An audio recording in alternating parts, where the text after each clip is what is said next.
বাংলাদেশের জনপ্রিয় অভিনেত্রী শামসুন নাহার স্মৃতি। তিনি পরিমণি নামে বেশ জনপ্রিয়। 2015 সালে ভালোবাসা সীমাহীন ছবিতে অভিনয়ের মাধ্যমে বড় পর্দা অভিষেক হয় তার। তবে রানা প্লাজা ছবিতে চুক্তিবদ্ধ হয়ে তিনি আলোচনায় আসেন। সম্প্রতি ভারতের একটি পত্রিকাকে দেওয়া সাক্ষাৎকারে পরিমণি বলেছেন, আমার ব্যক্তি জীবন নিয়ে লোকে বলে পরিমণির অনেক প্রেমিক, অনেক স্বামী, কিন্তু আমি জানতে চাই তারা কোথায়। এসব নিয়ে কথা বলতে আমি নিজেও বিব্রত বোধ করি। তিনি আরও বলেন, আগে একটা ধারণা ছিল বিতর্কিত কিছু নিয়ে কথা বলা যাবে না, কিন্তু আমার মনে হয় বিতর্কিত বিষয় নিয়ে বিভ্রান্তি ছড়ালে সেই ব্যাপারে বেশি কথা বলা প্রয়োজন।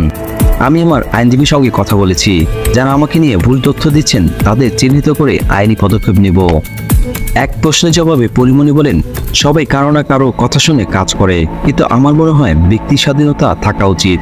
তাই বলে কারো ক্ষতি করে আমি কিছু করতে চাই না। তিনি আরও বলেন, এ ধরনের চাপিয়ে দেওয়া জিনিস আমি ছোটবেলা থেকে মেনে নিতে পারি না। আমি যখন এগুলো নিয়ে কথা বলি লোকে আমাকে বেয়াদব বলে। আমি আসলে এরকম বেয়াদব হতে চাই।